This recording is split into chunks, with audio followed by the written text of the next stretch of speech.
Welcome to the Chronically Healthy Life Show. When you hear the word chronically, do you automatically associate it with chronic disease? We all do. It's been programmed right into us. But what if we flip that whole idea on its head? Let's discover how we can create chronic health in our bodies, our minds, our finances, our relationships, and of course, in our lives. Let's jump right on in. I'm Andy Nam, and joining me in everything is my life partner, Min Wong. So, we talk about chronically healthy life. So let's talk about health. Yes, it's sort of funny. This is our second episode for season 4, and what started as a journey for us to try to help people improve their health as a party of two, just me and you, has grown dramatically over the last 4 years, where we became a network of people that are in holistic health, right? So, we're really excited about that. And, when it comes down to health, like I said, it's not just about what you eat, how you exercise, but it's really about how your relationships are, right? With your family and everything, right? The health of your family and everything. And today, I think it'd be interesting to talk about what's actually going on that, I'm so excited about. I've been fighting for the last 3 years, and the whole health, how would I say it? I don't want to say industry, but the whole health landscape is changing now because RFK is bringing a lot of health issues to light, right? And I think that's very exciting, right? Some of the things, let's talk about some of the changes that he's doing right now. Things are coming to light because we were in the dark for a long time. Yes. And I think that the tide is turning. Yes. Also the wind that's turning, the tide is turning. One of those. So anyways, we're starting to see the light, and there's things coming out into the mainstream media. Mm-hmm. There's things that are coming out that you can actually see what's going on the past 4 years that we've known all along, but now you're seeing it too.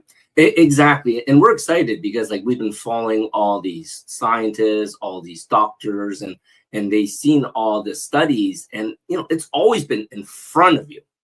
But now it's breaking out into Congress. They can't hide any of this information anymore. But let's share some of the first things that I think was very exciting. This just came to light. It's called the Henry Ford Vaxxed versus Unvaxxed Study. And this is going to be really cool because we're going to have a returning guest talking about children's health. And this is a great, segue into it, right? This was released in 2020. But no, I think it was released in 2000. I have to double check the exact date. Is there a date on there? But anyways, this was done by the Henry Ford Institute, right? And they are, an institute that is very pro-vax, right? And what they did is they did a study of over 18,000 kids, 18,000 children from birth all the way to 10 years. And what they did is they studied their health, what type of conditions they suffered from. And if you look at this, there was 453% more neurodevelopment disorders. What kind of disorders? Well, take a look. You got autoimmune diseases, you got, brain disorders, you got asthma, autism, all these chronic diseases, 57% of them had them over 10 years. There's the graph versus the unvaccinated, which was 17%, right? So right away, they knew all along that all these kids' vaccines from birth to 10 years old was causing children to be chronically unhealthy. Yeah, there's a direct relationship between the vaccinations and the children's health, right? The chronic diseases they develop as a kid. For someone that I have, eczema since I was born, I know that it's actually very difficult for parents to take care of kids with chronic diseases because they worry about you, but they can't do a whole lot, right? Because when you're babies, you can't tell them what's wrong with you, and it really is a big burden on you as a parent. Exactly. So we're breaking the news first, right? It's gone to Congress. I don't even think this is shared on mainstream media yet, but this is so big that all the news networks going to have to talk about this, right? But moving on, talking about vaccines, the other thing that's exciting, and this is actually shared from the Kula Foundation, we've been following them since COVID. And Peter McCullough, which is behind the McCullough Foundation, they've been doing studies with scientists and doctors around the world. And this was released recently. And we knew this 4 years ago, right? Me and Christy were joking about this when she told me that her doctor mentioned this 4 years ago. And I thought Christy was crazy, but, we're all crazy. So, but the funny thing, it's coming to truth. There were different batches, right? A lot of people say, well, I got the vaccine, COVID vaccine, and I'm okay. Well, guess what? It's proven now they had placebo batches. You got the one that had nothing in it versus the one that maybe has something in it where you develop chronic diseases and conditions over the next 3, 5, 10 years, or you got the kill shot. Right. And you can see right there is depending on which batch you got is like, do you die right away? Do you die within 2-3 days? Or are you dying 3 months, 6 months, later from heart attacks, from cancer and everything? And it's scary. Like, once again, this was a major conspiracy 3 years ago when we talked about it. People were, they're going to have to put on their aluminum foil hats because we're so nuts. And the studies are showing it now. It's being proven because all the data was tracked from the batch number, that little card that you had that had your batch number. Well, guess what? That was a great way for them to track if you died or not. And guess what? All the data is coming out now. So once again, the things we talked about 4 years ago is coming true. And, I'm not happy about that, right? Because we're really skeptical, hoping this wasn't true, but it is true, right? So right now, health for everyone is becoming more and more important. And that's why, we're so excited for this news to be coming out because, if you know about it, you can do something about it, right? But the next slide over there, if you take a quick look at that, is, we have so many friends and family that's developing cancer where they had no cancer before, right? And, cancer sucks, right? Cancer's tough. Right. So, that's one of the things that you really need to be worried about because it shows that the vaccines actually has SV40, which actually promotes cancer. And then it also has DNA fragments, which can actually change your DNA. Yeah, I remember when the first shot came out Mm-hmm. and it was released to the public. 2 weeks later, I was talking to someone that I work with. Mm-hmm. And one of my coworkers actually just died. Yeah, I remember you told that. Yes. Mm-hmm. Like, she's like in the 40s during time with 2 kids and a husband. And I understand that a lot of people is trying to be proactive and, you give them the benefit of the doubt. They're thinking that is the best thing for you to do. But imagine you leaving, not you, I'm hoping nobody, but, you're leaving your family behind. What are you going to do? Exactly. So, once again, the truth's coming out, it's still being shared slowly, but, the dam is breaking. It's going to be coming out, right? So that's one of the things we want to break out and share to everyone because, I'm excited, and there's so much more that we can talk about in the next 30 seconds. So anyways, I really like to talk about who our guest is going to be coming back. Well, before we talk about that, let's talk about the masterclass because we have a guest that is related to the topic we talked about. Right? That's true. I'm so sorry. It's early in the morning. This is a pre-recorded show. We don't normally do live where I'm a little bit more clear. All those studies I talked about, Peter McCullough, one of the guests we're going to have on our masterclass, and we're having a masterclass that we're going to have all 14 coaches from our other show, Chronic Health Collective. And, each of us is going to be sharing a little bit about what we do, how we can help you. But more importantly, we have 12 other special guests that we invited to be on the show. And one of them is Nicholas Hosher. And he's a I cannot say it now because epidemiologist. I think I said that right. Anyways, but he's also the administrator for the McCullough Foundation. So, of course, I've been following him for the last 4 years along with Peter McCullough. And that's where I got those slides for him. And he is going to be one of our guests. And we're going to be ending our masterclass talking about all the damage and everything he has found over the last 3-4 years, specifically on the COVID vaccines and, what you can do about it. More importantly, like I said, what you can do about it, right? Because we know that damage is there. And, one of the things that he said, which is really scary, he says, even the people that got 1 or 2 shots, like a lot of people think, oh, I only got 1 or 2, I'm safe, right? Because they're still alive. Well, their studies show even if you got 1 or 2, it shortens your life by 37% if you do nothing about it. So even though you feel like you missed the bullet, guess what? You need to catch our masterclass, because that's going to be epic. For sure. So back to our show today. Who's our guest today? Yes, our guest today is Cable Jones. I loved him last time he was there helping me live with my chronic back problems that I had from my accident so many years ago, right? But we're so excited for him to be back on the show. He's going to share a little bit more about helping children with problems. Perfect. So we'll take a break, and when we come back, we'll have Christy and Gable with us.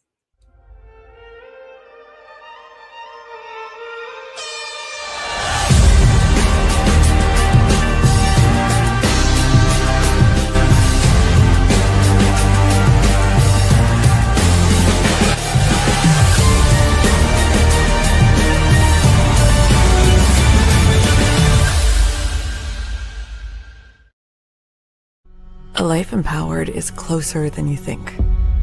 We're all looking for a better way.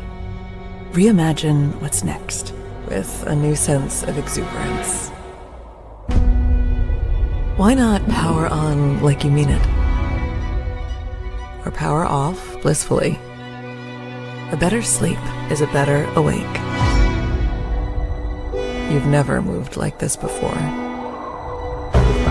With the energy nature intended. Imagine reprogramming the way you look at the speed of science, at longevity, at exhilaration. It's next level rejuvenation. Take control of your well-being from the inside out and outside in. The light within is ready to ignite. Be the light. LifeWave. Why do 98% of beauty enthusiasts rave about coolness? It's all in the blend of ancient wisdom and modern science. Introducing Coolness, Pearlescent Face and Eye Serum Cream. This powerhouse combines the antioxidative power of schisandra berries, the glow of pearl powder, and the hydrating wonders of dragon's blood extract. It's like a time machine for your skin, making it radiant, firm, and oh so smooth. Inspired by ancient Chinese traditions and backed by modern nutritional science, this serum cream is perfect for dry, mature, and aging skin. It's time to unlock your inner glow with Coolness. Treat your skin to the best of both worlds today. Hey everybody, welcome back to the Chronically Healthy Life Show. I am so happy to welcome back the spectacular friend of mine, Cable Jones. He is a highly sought after empath and healer, renowned for his ability to help clients achieve life balance and unlock their highest potential. Working with a distinguished roster of professional athletes, musicians, and high-achieving individuals, Cable specializes in providing holistic support that enhances both personal and professional fulfillment. Guided by his faith, he has a remarkable gift for addressing complex illnesses and health challenges, aiding clients in overcoming obstacles to wellness and resilience. With a profound dedication to his craft, Cable's empathetic approach not only fosters healing, but empowers clients to thrive in all aspects of their life. Welcome, Cable. Hi. How are you doing today? I'm doing well. How are you? Good. I'm so happy to have you here today. I'm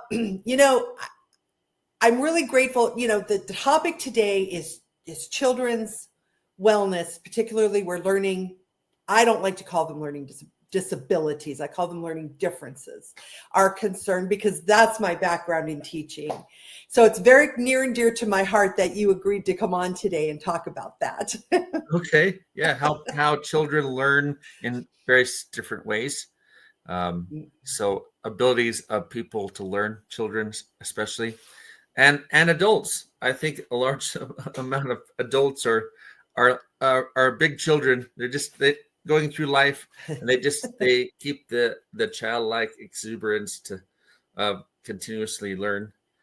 So we all can learn from our childhood experiences as well as adults. We can think through in childlike ways. Often, as people who build massive businesses tend to have the ability to tap into childlike learning sequences.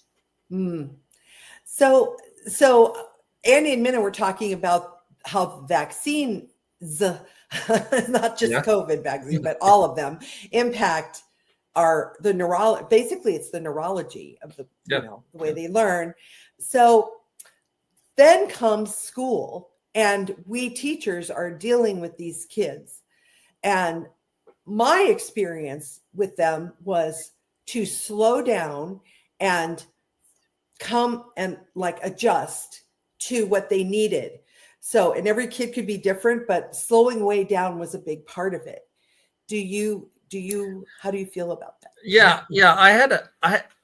There's certain, for children who have, they tend to, especially if they're coming in from some type of major difficulty, as described earlier, that can cause a large portion, the letter creation, writing, like how the brain functions to bring forth a letter or a sentence, a word. There's 7 areas of the brain, and if 1, 2, or 7 areas are all in fight, when the child is trying to create a letter, in like even bring A or B or C into their thought process, if the one area is in fight of the 7 areas, they're going to have difficulty bringing together that word to even speak or even to so those 7 areas. So in my space, I check in I help the child is like, okay, is there any part of this person's brain that is in fight and needs to be more in a space of relaxed repair? Mm-hmm. So then the child's able to bring together words, sentences, identify the things that they need to in order to learn a certain process. But if they're in fight, it's like they're running from a tiger. and what it's talking about, a lot of these injections or shots can cause a child to be their brain in a longer period of fight than it would normally be. And so they're constantly there. And he's like, okay, wait, learning should be in a relaxed space rather than a fight space. So they've had a lot of fight experiences before they get into school. They're going to continue to fight, and you just don't learn really well in a fight space. You move the brain over to relax, help the brain to be in a more relaxed space. And there's several different technologies that can help people move to more relaxed children to be in a more relaxed. There's actually different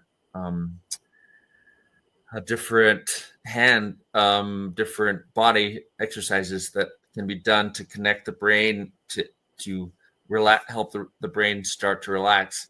That's one of the reasons that it's very difficult for children to start learning, because their brain is generally in a more fight space rather than relaxed repair space.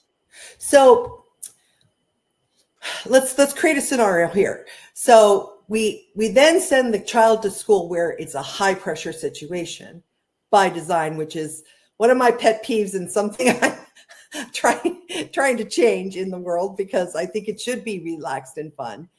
But if we need them to relax, I would think movement, lots of exercise and play would help put them into rest and relax. Yeah, I agree. Yeah. The more they've identified, writing skill set is contained in the back of the head, right next to proprioception. And proprioception is when you move, you learn what you just, or if you're doing writing exercises, And yeah, in public school, they send the children out after for recess, right after they do some sort of writing exercise. So they're trying to integrate movement to learning process, and that has worked in a large way. But when the person's already in fight when they get to school, it's beneficial to like, okay, maybe if there was a way of having them to do a little bit of play to begin the school in a public space, if there was even more plays, like, but they play all day long. It's like, no, a large portion of the children today do not play. They never step into the space of play. It's very, very rigid. And like the more rigidity we can have for these children, the better. No, that the more we have, they have difficulties, and there are some children that can hack that much rigidity, but most of the time, more play is required to learn these complex topics. Yes. I actually had a parent tell me she had a 4-year-old, and every time he even heard the word number, he would absolutely freak. And she said he seems to have this massive number fear. And in my head, I'm like, well, then you gamify it. It has to be a game. Sit down and learn your numbers. 1 + 1. What is it? It's got to be a fun experience for them because fear, I would think fear would be directly connected to right being in fight. It's taking those 7 different areas of bringing together a word or a number and even being able to think about it.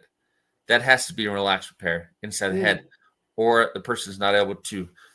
They'll be mumbling. They'll be not able to pronounce their words. I even sometimes on podcasts or when I'm talking to someone on the phone, I can move into a space where like I'm stuttering and I'm like, what's going on? And I also have parts of my brain that can go into fight in the process. And I'm just like, I know what's going on, but it takes me a couple of minutes to move back into relaxed repair so I can start talking again. So what helps you then? Does like breathing, focused breathing, meditative kind of thing help you? Yeah. Just knowing that there's a possibility that a brain can go into a space to such an extent that you can't produce any type of bringing together words, letters, words, sentences, entire paragraphs of thought process. That's in talking, in math, in reading. It's producing this type of language that is required for the adults around us to learn it, to know that we're actually learning something, or as how we share.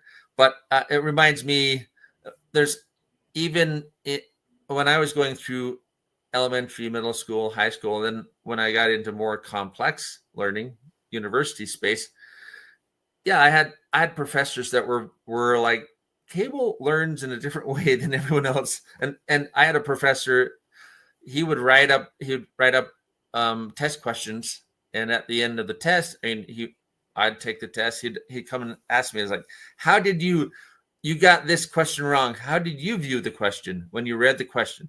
They kind of viewed me as like this really smart person, but so if I read a question, I got it wrong. It's like, why did this person get my question that I wrote up for on this test wrong? How did he view it? So he, very, very amazing professor to come and ask, well, how did you, because he was like, I'm not trying to write up trick questions for people. And there are professors out there that are like, how can I word this just to flunk everyone in my class? That's not the best teacher. That's everyone to flunk. And so, but then there was another time where I was in drafting class. We were doing house projections, and the blueprint of the house is in a certain angle, and then you draw down lines, and then you create a 3D perspective of this house. And unbeknownst to me, I was doing my thing, and then the professor came around and he's like, Cable, your drawing looks entirely different from everyone else's drawing in here. We're all doing the same drawing, but I brought forward the background lines, and the front lines of the house I put to the back. So you my flipped house, it. yeah, I flipped it. My house had the garage being shown as the main issue on the front of the house, and everyone else has had the front doorstep, the porch, everything that was right there. And I was like, wow, of everyone in the entire room, my drawing is totally different than everyone else's. It's just how I saw and what I brought forward and what I sent back into the background. Mm-hmm. So in that way, sometimes I see the background more than I see the foreground in people's in how someone thinks about something. That allows me to have a super skill set in identifying things that other people wouldn't think about. And a lot of children have these type of skill sets. In the case of what we talked about at the beginning of the podcast, in vaccines, the often children develop they become even more sensitive to certain things in their environment. And what I identified is the number of times they touch something. So maybe this would be one touch, two touch, a fingertip touch, third touch. So there's 5, 10 touches. And if the person is touching 1, 2, 3, 4, depending on the number of touches, their fingers touch. So it's like at some point, the child has a meltdown, and parents like, why is this child melting down? It's because there's a certain number. If they touch 8 times, 8 fingers touch something, they have a meltdown. And often parents aren't picking up on this. They're not like, oh, I'm wondering how many times my child touches something. They're touching things all day long. There's a certain number, 8 times, 25 times, 150 times, have a meltdown. Those type of things can be identified and removed from the child's, so they're not having that type of reaction, and then the meltdowns stop occurring. These are really intricate insider understandings of how something would be causing a reaction, but it's predictable, and it could be not them touching with their fingers. It could be them being maybe their shoulder being touched, like the parents like, okay, move this way, move that way, and for like 7 days the child doesn't have any issue. The 8th day they have a meltdown. They were 5 fingers 5 times 10 days or 7 days. That's 35 touches. All of a sudden they have a meltdown at that certain number of touches. That is one area that I've helped lots of children overcome that difficulty, and meltdowns don't occur. It's just like a little sequence inside the person's space, and once that is help the child help them release that, then they're able to move forward just fine without any additional meltdowns occurring. Excellent. Well, I want to go deeper into this, but right now we're going to take a little break. So stay tuned. We'll be right back with Cable Jones. Awesome. A life empowered is closer than you think. We're all looking for a better way. Reimagine what's next with a new sense of exuberance.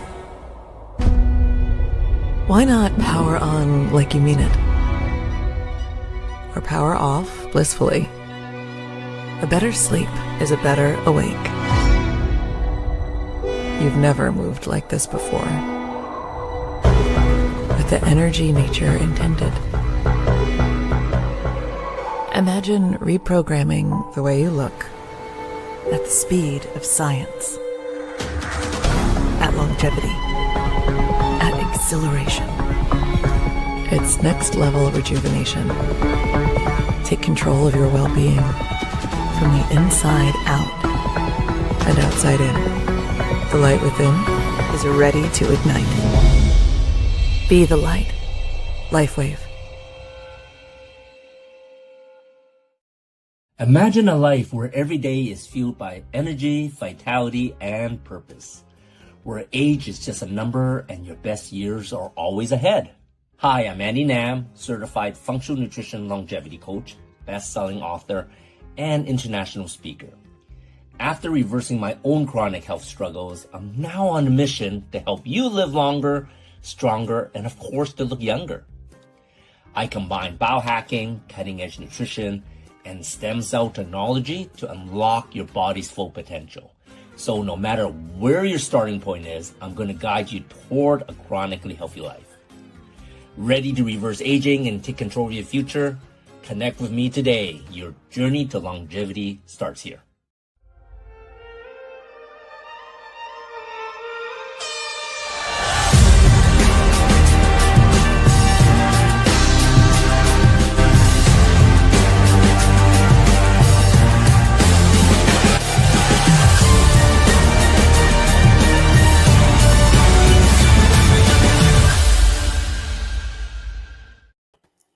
Hello, everybody, and welcome back to the Chronically Healthy Life Show. We are here with my good friend and amazing healer, Cable Jones, and we were just talking about helping kids with melting down, which, Cable, I wanted to share with you that one of the things that I've told parents a lot is very young children don't have the language skills yet developed to be able to communicate. So if they're melting down, they're communicating in the only way they have accessible to them. And so understanding that and then combining that with what you're saying, that could make a huge quantum leap for parents and teachers. Right. Yeah. In understanding what's really going on with the children. Yeah, definitely. Yep. Yeah. So what can a parent do then when they realize, okay, well, a week of touches is too much for the kid. They need some downtime. They need some alone time. What do they? Oh man, without knowing me, how do they overcome that? that sequence? I think more there's certain coloring sequences. If they color a drawing, draw a triangle, square, and circle on a sheet of paper and have the child color that, and you do that several days in a row, will help them decrease the level of meltdown they have. A triangle is very strong, and on a sheet of paper, a square, and a circle. Those are three shapes that are really beneficial for someone actually to draw. It's like, what? Why? How's that? I mean, how could that change someone's brain? Well, a lot of children their brains are in fight because of the sequence they went through from birth to school time. So we're trying to help their brain get from fight to relax, repair. And how you do that is you have them draw, and they might be using one hand or the other hand, doesn't matter which hand they do, but draw a triangle, draw a circle, draw a square. Now color it. You do that enough days in a row, the person will inside their head all the things that need to be strong, triangle strength, will become strong and more relaxed. All the circles inside their head will become stronger and more relaxed. And it organizes the child's brain in a way that if they didn't do that action, it's like, if I want you to concentrate on math, I want to concentrate on this and that. Okay, let's combine that all into a drawing and have them color that. And even at a younger age, if they can do that several times over a period of a couple of weeks, that will move them better into relax, repair, and learning skill set than to like, oh, it's not a big deal.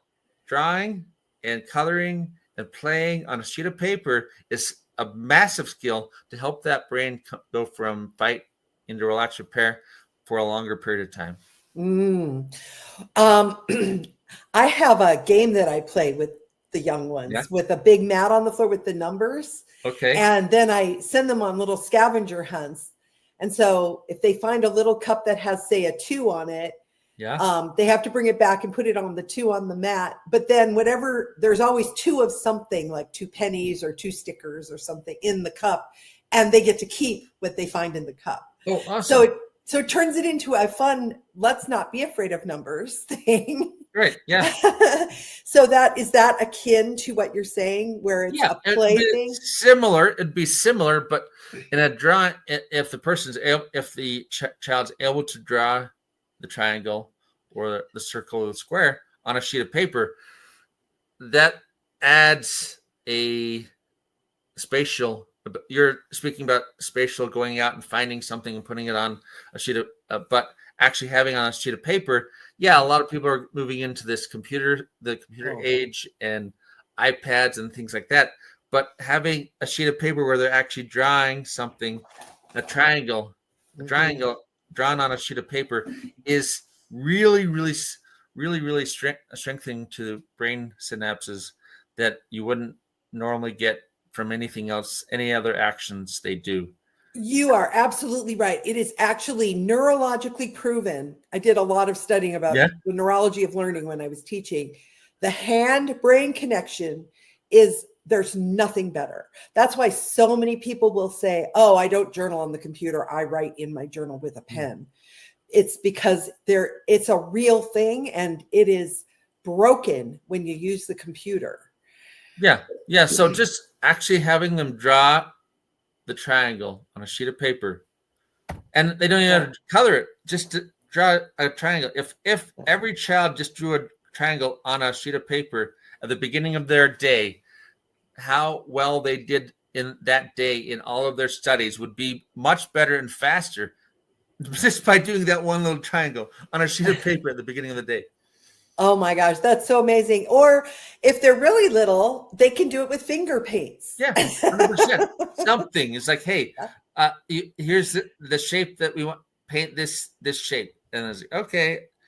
And just thinking about that shape and circle and square, there's just some additional strength that comes to that child when they make that shape. Yeah. You know, the tactile, what you were saying about the touch, one of the things I've done is, I don't recommend this if you have a cat, but if you get the really soft kind of cat litter, in a cat, not obviously one that a cat would use, but a clean one, right? The kids can, draw on the sand and then erase and then draw on the sand. Oh, interesting. Or they can also use flour or sugar or salt and then they can just erase, and then it's this tactile thing. Yeah. But it's the same connection. It's the hand to the brain. So I grew up, I was out on a ranch where there was like flood irrigation and water was coming down the ditch. And I was like, okay, I built cities in the sand. I'd build dams for water was going to arrive. So when the water arrived, I could tell where it went and how it destroyed my city. But I mean, I learned in sand, working in sand, and playing in sand.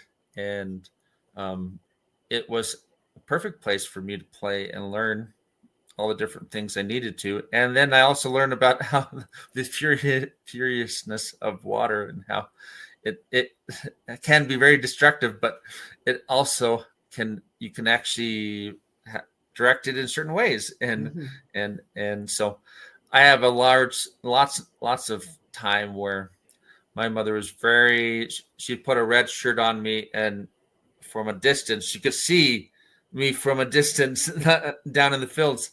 And I would just wander long hours of the time. Not everyone has this skill, this type of property or out in the countryside that they could do this type of stuff. But luckily, my mother had the ability to allow me to wander a large portion of my childhood to do what I wanted to do. And I was kind of off by myself, and that was okay for my mother. And it's so okay. I now live in the country myself, and it's quiet, very, very quiet. So quiet that most parents they wouldn't They would not like the amount of silence I have out here, but it works really well for me. Oh, I bet. Yeah. That's not to be, there's so much stimulation in the world. Taking away that overstimulation is not a bad thing. It is actually a good thing for kids. If you can read to your kids rather than they watch TV, even if it's for an hour, that is an improvement, because screen time is overstimulating. Yeah. And some parents, they're used to like, no, TV is, they're tired at the end of the day. They've worked all day. But actually having a book that stimulates both the parent and the child's brain to that story, and maybe read the same story over and over and over again. What book that I had a lot read, Go Dog Go, was the one book by Dr. Seuss, but there's just a lot of books out there that how the brains come together. Right. Reading to your child is one of those beneficial things to do. Absolutely. There's almost nothing better. And, in the nurturing component, reading to your children from in utero. Yeah. Cable, do you have some other tips about how we can get out of fight and into rest and repair? So drawing with a triangle, circle, squares. I know with some of the older children, they literally like, okay, grab your one ear and grab the other ear. This is balance out the brain halves. When the left side of the head, the right side of the head is balanced energy wise, and this is grabbing the ear lobes, that balances the left and right side of the head. And when the energy on both sides are even or more balanced, the child is able to learn. And so you can switch. It makes a difference. Yes, but you always cross the midline, right? I'm just putting one hand on the other, on top of the other hand. I mean, as opposed to this. Oh yeah. Well, this. So essentially, the signal is coming. It's going out of my arm up around to the other side. It's actually a signal that's going down into the arm, and children can feel this when they're like, "Oh wow." It's not just like balancing here. It's going around and going around, and children can tell when they're balanced. They know it's, oh, do this until your head balances out. They breathe. Feels good. And then all of a sudden, head balances, and they're like, wow, I didn't know that my head was. It works the same way for sleep. Sometimes a child's not going to sleep if the left side of the brain is, or the right side is too high in energy, and they're out of balance. You won't sleep. Even as an adult, you won't sleep. So even as an adult, you do this. Okay, balance my brain halves. I love that. and then you can crush your hands. Yeah, and then you can fall asleep much easier. So that works for children and adults alike. Oh my gosh, that's so simple. I love that. I used to do the thing with in the classroom where I'd say, okay, everybody put your stuff down, stand up, and I'd put on music and say, we're having a dance party. Just out of the blue, I would just do that. And the kids would be like, because it breaks something. It breaks that stress. What's it called? Brain intercept action, and gets the children out of their, as a routine. But if you've got a lot of children just like they're on some sort of massive dose of something and you don't know what it is, why not add some music and allow their body to release that energy, excessive energy. It's okay to have a lot of energy, but sometimes you have way too much. And how do you release that? Through music, and dancing would be great. Yeah. And I think, yes. Or even just letting them stand up when they're doing their work. Sometimes kids have to, they're always told to sit down, be quiet, do what you're told. And I'm so anti that model of education, because it's not education, it's conforming. Some children actually really like that form of teaching. Other children don't. We're more of the rebels. Like we get our feelings hurt easily, so we require a little bit more finesse in our learning style. Did you do well with a teacher who was more nurturing than authoritarian? Yeah, I learned from all different types of teaching styles, and there's good from everyone. Every teacher who's decided to teach, they have some type of good skill set they're trying to get across as best they can. So I think all these different learning styles are beneficial. Children are going to learn. There's more beneficial ways of ongoing long-term resilience of that person. So maybe authoritarian type teaching is going to allow that child to move forward in their life in a very dynamic way, with really high standards of learning process. But at some point they have to learn, like there's a certain amount of nurturing that has to come into the teaching space. And maybe not in their life, but maybe if they had children and that child is more sensitive, that person who's been taught under really high strict teaching guidelines, they have difficulty teaching that child that needs a little bit more sensitive. They've not learned. So it's good to learn all these different ways of teaching and learning, and trying to do as many different types of learning processes as possible. That's more beneficial than having just one path of this.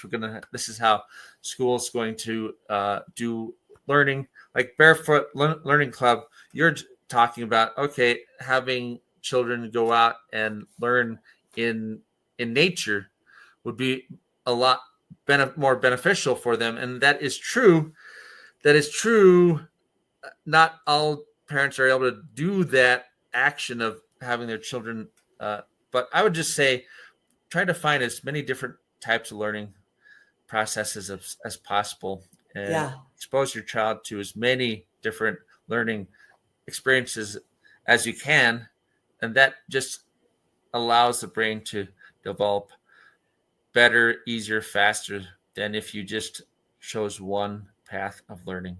Oh, that's why travel is so essential. Even if it's only a day trip out, field trips, exploring new things, travel if you can in the summers, or, that's why it's so beneficial, because you're in a new environment, new experiences, and that flow. Yeah. I totally agree with you. Yeah. I had professors in landscape architecture. They said, Cable, when you're young, at college age, you just graduated, it's better. You don't have, when you have no money, but you have lots of time, go visit the entire world. When you're older, you have lots of money, but you have no time, so you can't go visit the entire world. So they were encouraging all the graduates to go see the entire world. Would be most beneficial when you have more time on your hands. Mm-hmm. A lot of these single people, they have a lot of time. They're like, what should I do with my life? Should I go to school? Should I do? It's like, you might, because you have a lot of time, go see the world. Definitely. When you have a lot of time, educate yourself even more, and often seeing the rest of the world is a good way of doing that. Absolutely. Well, Cable, I could talk to you for just hours on end, but we've come to our time. So how can people find you in the world? They just go to my website, speaktocable.com. There's scheduling. They can schedule talking with me. They can go to my Instagram page. Just check me out online. Check out. Just go to that website, Speak to Cable, and you can schedule a time to speak with me. Yeah, excellent. I think the QR code goes directly to your scheduler. Okay, awesome. So, all right. Well, thank you, Cable, so much for coming on. And I hope that we help some parents relax a little, because relaxed parents honestly relax, and let your kids, give them the space. And give yourself the space. Give yourself the peace. Yeah. Cable, thank you so much. Thank you. All right, everybody, stay tuned. Next is Kids Corner. Hey, everybody. This week, I'd like to talk about after school activities. So I know a lot of parents worry when their kids come home from school that they got to get their homework done right away. And I think that might be a little bit of a mistake, because there's so much pressure. I mean, they come home from school, they're tired, they're hungry. So I'm going to make the recommendation that they get a snack and then they do physical activity. They've been sitting in a classroom for 7-8 hours and with very few breaks. And physical activity, take a walk, go for a swim, just play outside with their siblings or their friends, ride their bike, something, even if you put a timer on it for, say, 30 minutes, for example. It's still going to be better and help them. That physical activity gets them breathing, gets oxygen flowing to their brains. And then when they sit down to do their homework, they're going to be fresh and they're going to be much more able to cope. If you have a child who is dealing with any kind of learning difference, that is going to be extra beneficial for them, because it's going to help them relieve some pressure before they come back to work. And that is a really important valve. It's also really important for us when we come home from work, especially if we're bringing home work to do later in the evening, for us to take a break too. Physical activity is the number one thing that helps us function. So go out and do something you love, whatever that is, whatever that looks like. If you like to run, run. If you like to swim, swim, whatever it is, and give yourself that break. Give yourself permission to be human and not put so much pressure on yourself or on your kids.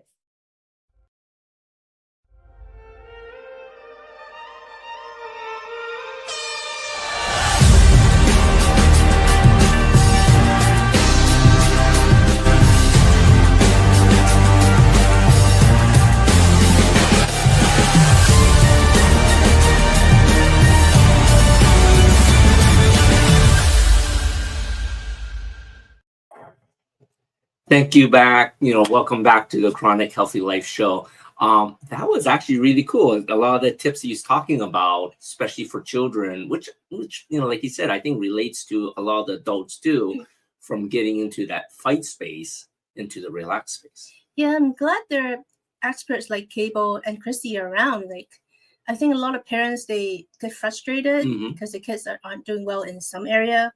And they kept going back to the key teachers, which really they can't help you because they're not experts in those things. Exactly. And I think with Cable peeling back the layers on how children learn, or if they start running into difficulties, the little tips and tricks that you can go to, like, coloring within the circles. The one I like about is, grabbing each ear, crossing your arms. I was actually doing it while he's talking about it.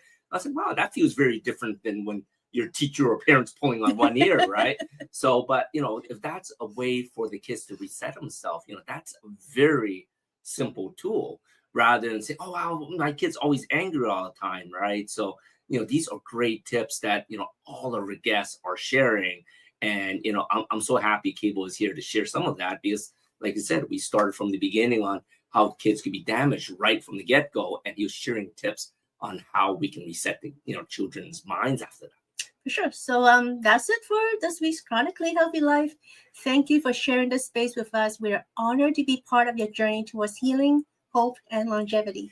Join us again Friday at 7 p.m. CST on e360tv.com on the Vitality TV network, or on our YouTube channel at Chronically Healthy Life. And make sure to book a free 30-minute consult with me at longevitywithandy.com. And of course, sign up for our masterclass that's coming up in 1 week. Yes, it's coming up. So sign up for a masterclass. Until next time, stay vibrant, stay strong, and stay chronically healthy. You see you next week. We'll see you next week.